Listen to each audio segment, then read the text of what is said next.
Now, to get ourselves started, we are on Dry Arabia, spawning in the south, playing as the color purple. It is Wham01 spawning in as his teammate on the eastern side, playing as the Malians in the color green. It is Puppy Paw, only one of them, however. Remember, it's one Puppy Paw. Who they were playing against, spawning in the north and representing a fat penguin. It is Louis MT spawning in more of the western side, playing as the French for the second game. It is CSGO going for that similar build with the mill and the wheelbarrow, but we're seeing two new civs from Wham and Puppy Pot, Deli and Malians. And you got to think with the Malians having the presence of getting that map control in Feudal Age with Warrior Scouts, and then Deli doing such a good job at getting map control in Feudal, getting Sacred Sites. I think this is a good combo, Baron.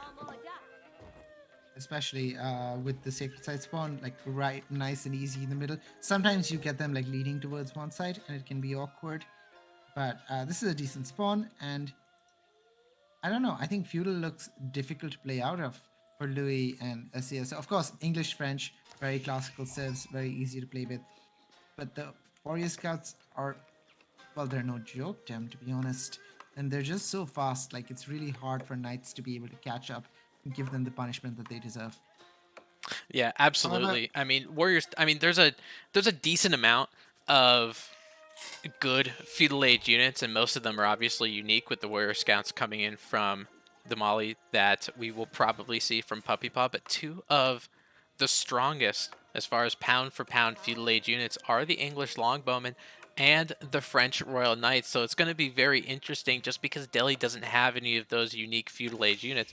Are they going to be able to contest with something like a French Royal Knight and an English Longbowman in feudal? Usually they do well against one or the other in a 1v1 situation, but we'll see in a 2v2 what they're going to be able to do. Louis on the north side actually going for a farm economy a little bit earlier than we saw Wham do just a little bit before in the first game. So he might be able to, or he's probably starting to try to get his economy going and preserve himself for the late game.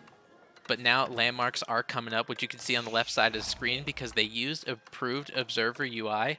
I'm really a fan of these four players because they did that Puppy Paw going for Mansa Quarry and Wham going for Dome of the Faith instead of Tower of Victory, Baron. What do you think about that? it's definitely a bold choice. I guess the idea that Wham is sort of has in the back of his head is that, oh, I'm gonna go, um, I am going to sort of build up big masses of units and I'm gonna try and out heal and make that be the difference maker. I'm not entirely sure, to be honest, as to what the army composition is going to be out of VAM. Because if you're going to make infantry directly, then I think it's objectively better to go tower. But maybe WAM wants to do something else. Maybe WAM wants to consider going horsemen instead and have his Malian brethren make him javelin throwers, make him donzos. And if you're going like non-infantry units, well, then the Tower of Victory doesn't really pay off for the long time. Yeah, absolutely. Yeah. So maybe, I mean, it could be more so trying to get up to Castle Age a little bit quicker, you know, just because these scholars don't take as much gold. But look at this brotherly love coming in here, and I'm even going to zoom in on it because these are some things that if you're playing with randoms in a 2v2 setting, think about doing this. Puppy Paw giving sheep to his brother just because he knows that he needs them just a little bit more than the Malians do, and getting that Warrior Scout upgrade, which will be completed in 10 seconds. Look how cheap this is, Baron. This is 15 food, 35 gold. What a joke. Yeah, it's basically the, you know, the weird part is that it costs the same as like veteran spearman or something. Well, not veteran, I mean hardened, obviously, but it's so different. It turns a unit that can't do anything into a unit that, well, can. It's the little warrior scout that could. And where is Puppy's scout? It's Actually, right there. It's right on the. yeah, it's starting to attack this gold mine. Took one villager down to half health. Now the Royal Knight, because it's charging at 1.94 tiles in the per second, and the Warrior Scout at 1.88, but it actually lost its charge quite randomly, so it goes down to that normal 1.62, and not going to be able to catch up, as you can see. But look at what he's just streaming this Congo line of Warrior Scouts out to the French, trying to disable this gold mine from CSO, because we know from watching all of the French games that we've watched so far, and that second stable going up for CSO just kind of articulates my point. They're going to go Knights, and they're going to go a lot of them. You got to make sure that that gold is not able to be mined. It means that Knight production gets slowed, then you end up taking that map control in Feudal. But because of the Warrior Scouts, he's able to make them at rather a lightning pace. I mean, map control has already been decided for the most part, unless those Warrior Scouts end up taking an egregiously bad fight. It looks like French is going to have to stay in their base a little bit, and we might see some early Sacred Site captures. Really, Ram is house, unfortunately. Yeah, if you charge for too long and don't get a hit, you will lose your charge. And the difference in speed is just not enough. So you need to start very close to the Warrior Scout to be able to catch up with it, because otherwise you lose it by the time you actually catch up. So it's pretty tough to play against it, especially with the amount of healing. Like, even if you get a charge off, it doesn't really matter. Obviously, a Chivalry will come in at some point, so the Knights will regain the healing benefit that the Scouts have. Of course, the Scouts heal faster, but the Knights are a quote-unquote better unit, in the sense that pound for pound they do better. But again, it's so difficult to deal with this. And think about it, those Knights could have been out there attacking Malian houses, raiding, Delhi villagers, but instead they have to sit in the base and babysit their own gold mine. Yeah, and you got to remember, for these Warrior Scouts too, I'm going to take a look at them. They do not have any extra damage against ranged units, so not going to be doing too much against those longbowmen, but they do have +10 to scout and +10 to siege. But that is pretty much it. I really like what Baltoon said in chat, actually, that Louis MT went for that delayed feudal age up that Louis did, just because trying to get that farm economy established and all that kind of stuff. Because with the Warrior Scouts, are you really going to try to combat them in terms of map control, especially with the Warrior Scouts having the mobility that they do? English going for mostly spearmen and longbowmen, you're not going to catch up to them anyway, so it doesn't really matter. Wham now finally making his way onto the battlefield, has a decent amount of hardened spearmen. Warrior Scouts are going to take this fight, and the only reason why is just to get those spearmen to come up here. Going to be able to try to take some of those Royal Knights, and now we're starting to see a little bit of the synchronicity. We're starting to see a little bit of the choreography. We've got all 4 players around this one Sacred Site. Wham trying to get that one. Notice that his Scholar was in a decent amount of danger, so ends up pulling it away. The other 2 Sacred Sites are still left to be captured. So Baron, now that we're seeing our army composition stabilize a little bit, do you like Wham's choice in going mostly spearmen? I do not, especially since the Dome of the Faith. Well, I just don't. I think I don't like the Dome of the Faith because it's been idle all this while. In my head, it feels like, oh, you should keep reducing output to benefit from it. However, assuming that we ignore that event Dome of the Faith, I really do like spearmen. I think it makes a lot of sense with the Warrior Scout, and I would love to see sort of horsemen added in. And I would like to. I guess I would like to see them swap compositions. But the spearman choice, wonderful. I love it. Make more spearmen, to be honest. There can't be enough spearmen on the board when there are French players who will, do nothing but make knights. Oh yeah, I absolutely agree. And again, we're going to see the reason why Warrior Scouts are absolutely 100% busted is you're able to get map control with your 12 so Warrior Scouts. You didn't spend a lot of resources to do it, so what are you doing? You're going back on your home base and making Farimba Garrison. It's about 60% completed, and now that we see Puppy Paw going into Castle Age, it's going to be making a little bit better in terms of units. Going to get some poison on those arrows, and then we're going to watch those Royal Knights hit the ground rather quickly. First Sacred Site from Wham going to be getting captured over here on the south side, getting those walls in just in time. And on the flip side, Warrior Scouts trying to take down some of the reinforcements from English. This is something we see on a 1v1 setting pretty consistently, is with English, instead of not letting their ball end up developing right in front of you at your base or where they want to go, you're trying to take down those reinforcements before they actually get there. There's no tower here, so they're not going to get that increased attack speed, and it's just doing a little bit of delaying. As you can see here, the Warrior Scouts are moving a little bit to the east, but now this sacred site captured and walled already. Doesn't matter. You can send those longbowmen out there. Not going to do much to walls, and there's only a few spearmen. So good play by Puppy Paw in order to do that. Now for the Farimba Garrison, what's he doing? He's making archers. We can see that archer range going up, so he'll be able to get those upgrades in due time. So it's just going to take a little while for him to do that. Yeah, and you do want to make archers as Mali. It's kind of like a power unit, because poison arrow archers, it's really hard to play against them. They just do so much damage once you get like critical mass of them. Of course, unfortunately, there's gonna be a while to go before they hit really that sort of number that you know, in the 30s, 40s, 50s, when it starts to get really scary, and you have to turn to siege to find a way out of the displacement. On the other hand, here, you know, Puppy Paw and Wham have just gone sort of, well, Puppy Paw has just gone castle. Louis MT and CSO looking to try and fight before those upgrades come through, because that's what you want to do, right? You want to make sure that you fight before the value of the castle age comes through. Unfortunately, reinforcements still gonna get picked up, as well as villagers. Puppy Paw just using that map control with Warrior Scouts to be everywhere at once. Yeah, remember, these Warrior Scouts are now a veteran status, so they have a little bit more health and they have a little bit more damage on each side. But he knows it's going to take a little bit of time, like you said, for Puppy Paw to actually get that archer mass, and it looks like those archers do not have that poison yet. That poison, rather expensive technology, so it's going to take a while to get researched. Right now, it's going to be his time to strike, and they know, and they're smelling blood in that water. Louis MT is starting to make some rams with the spearmen that he has, and actually Wham does the incredibly wise choice in adding horsemen of his own. Again, those Warrior Scouts not having bonus against those longbowmen. It's going to take a while to get the archers up. Now it's just a matter of time and to see if Wham can actually hold this.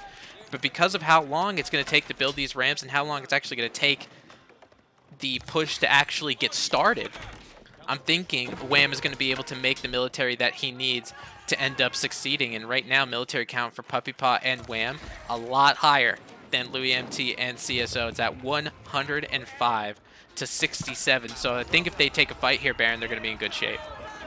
Absolutely. They just need these two armies to link up. It's quite funny, actually. Here comes the Rams. They're on the Dome of the Faith. The split up is really rough because the spears are all the way on the other side. And Wham is trying to look to maneuver around and get on top of the horsemen, get on top of the knights, make sure that the army from Puppy Paw is safe and kept reserved. Those archers completely vulnerable to everything. Those spears are going to be marching over. Puppy Paw needs to bring his archers around. Yeah, CSO sees those spears, he says, okay, bye-bye. Meanwhile, the number of longbows are just diminishing, and they are really the powerhouse in this fight. Now that the spears are on top,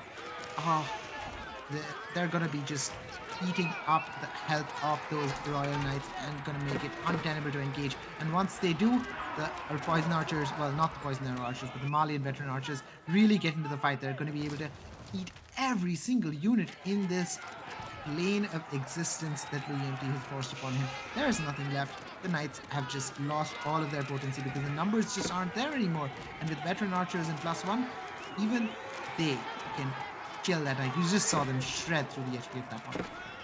Yeah, I mean, look at how well they're picking apart just those Veteran Archers having 8 attack and those Royal Knights only having 4 ranged armor. The issue is we took a look over here on the west side of Wham's base trying to get some of those mills. Looks like 5 or 6 different villagers went down. Economic count actually in favor of Louis and CSO at 92 to 78, but it's all about the military right now with this battle coming through. You're right, with this huge archer mass now we're seeing from the Malians. They have more health than longbowmen. They have more damage than those longbowmen. So as far as them being the real meat and potatoes of this fight for Louis MT and CSO, it's pretty much null and void. The only thing that's really helping them out is this tower here, this outpost. These archers are feeling ballsy enough to get themselves up there and try to take down some of those veteran longbowmen. But now that this battle went mostly on the side of Wham and Puppy Paw. They got to be thinking more so maybe a little bit of a comeback mechanism. These Royal Knights over here trying to find some raids. We have another set of Royal Knights over here on the south side, but there's a decent amount of spearmen, just a decent amount of military in general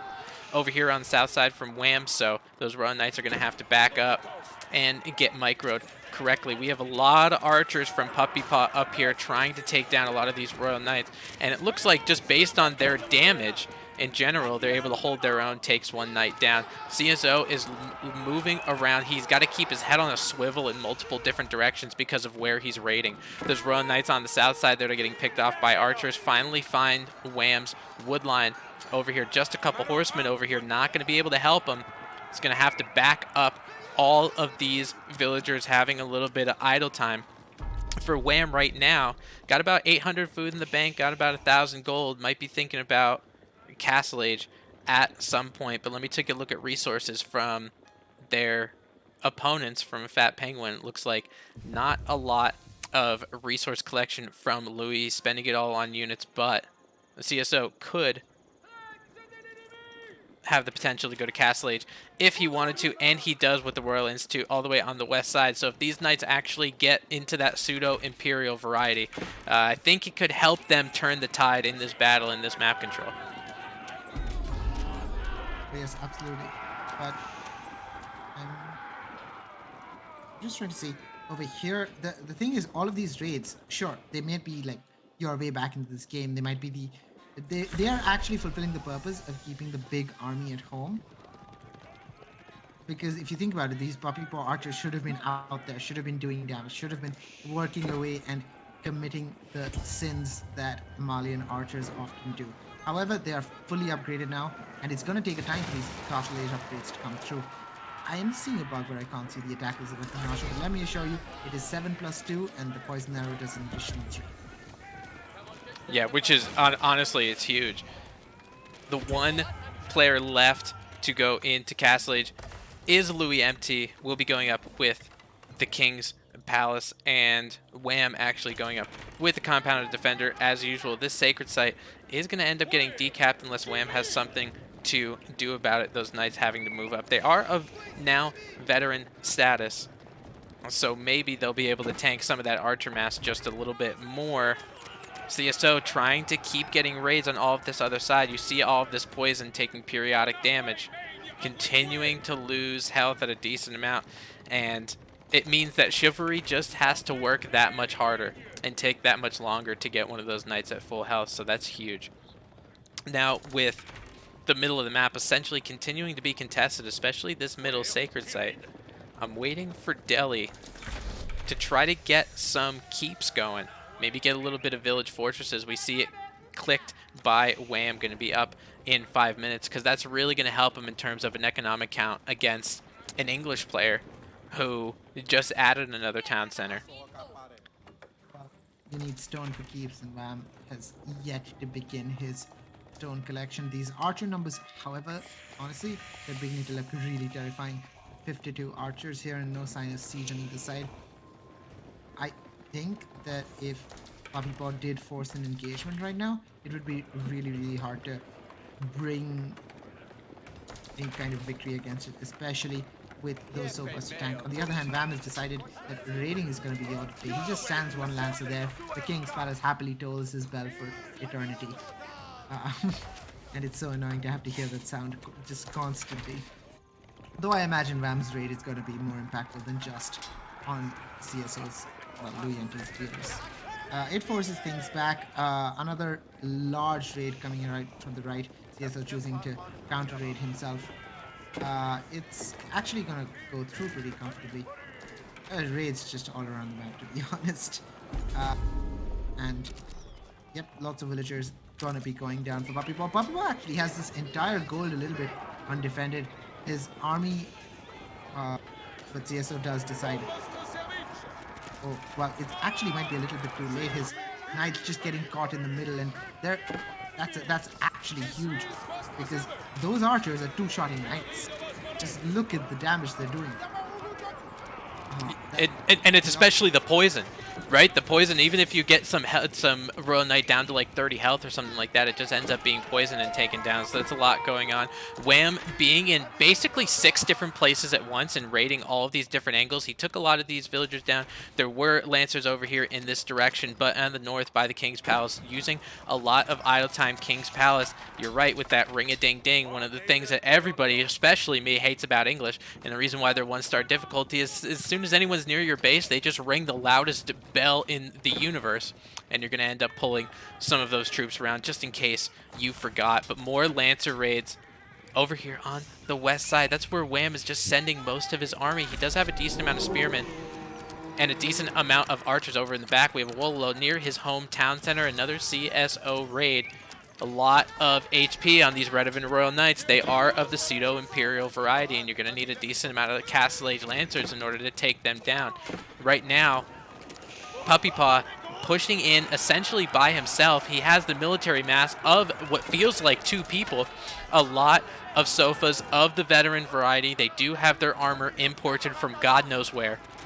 A lot of veteran archers over here. Louis MT from the south is going to be pulling some of his longbowmen. It does help that these longbowmen do have increased range compared to the archers, but with these sofas with 6 ranged armor, it's going to be a little bit difficult, a little bit of distraction of Wololo over on the south side, trying to take down some more of these Royal Knights, but we're going to get back to the main battle. Actually, it looks like Puppy Paw's archer mass, just because of how many longbowmen are here, it might get taken out if they're not too careful, but they're able to take down a decent amount of these Royal Knights, and actually all of these Royal Knights, these longbowmen, are basically sitting pretty. We have an Aussie Drongo raid. Welcome Drongo and the Drongites. Who you're listening to is 10-4 We have an amazing battle coming up here on Rising Empires in a Play All 3 Rising Empires League, 2v2 league. Guys, stay tuned. You got to watch the end of this one. We're seeing Puppy Paw and Wham go against Louis MT and CSO. We've got a lot of these veteran archers by the wood line of the English, and it looks like they might be slim pickings trying to take down. We have these pseudo-imperial Royal Knights with Royal Bloodlines. Look at this archer mass. It finally has to back up. But on the flip side, look at over here on the western side, Wham's Delhi mass. Spearmen, archers, still of the feudal age, not of veteran status, and Castle Age Lancers trying to get some idle time for a lot of villagers, and will end up doing it. Louis got to bring all of his units back here, and we know what that means, Baron. When you have to pull your friend's reinforcements, that means your base is left rather unattended. Absolutely, and on the Puppy Paw, however, is just going to march his entire army back. I'm not sure why, a little bit of an overreaction maybe, but regardless, he's going to hunt down and kill the veteran Royal Knights that are on the back of his base. He probably just decided, okay, this is it. You will suffer, and they do. While all of this is happening, Wham has picked up all 3 of the sacred sites, has begun gathering stone, and will eventually look to keep down all of these places and force Louis MT and CSO to come to them. However, I'm not sure if they're in any condition to do so, given the fact that their entire base has been raided to death multiple times, and this Royal Institute is eventually going to be knocked down. Yeah, and just in time that you said, Stone, and getting those keeps, village fortresses just got completed. Louis MT is actually slinging resources to CSO just because of how much idle time that was here. There was a lot of idle time on this wood, and it looks like the CSO has what looks to be a metric shit ton of villagers on that wood line trying to get maybe some sort of farm transition. His food over here just ends up running out and goes for a second town center as well. But now, just like you said with that sacred site, there was a timer of about 9 minutes and 20 seconds, and I was going to say put him on a clock, but the neutral sacred site and the north will end up getting neutralized as well. Puppy Paw trying to get a little bit of map control, trying to get a keep up here. Might be able to take on a little bit of that English base, but a lot of veteran archers that do have poison trying to take down these Royal Knights. There's not so much in the way of sofas. There's not much of a front line, but look at this flank by Wham over here on the south side. We're getting Castle Age Lancers of the Delhi variety up here trying to take down a lot of these longbowmen. CSO doesn't have the economy, doesn't have the military to help. Louis MT says all my longbowmen are going to die in about 10 seconds. We got to get the hell out of here. And that ends the game. Right now, it's a play all 3, remember, with these guys. And it's a 2-0 2-0 lead for Team Snake.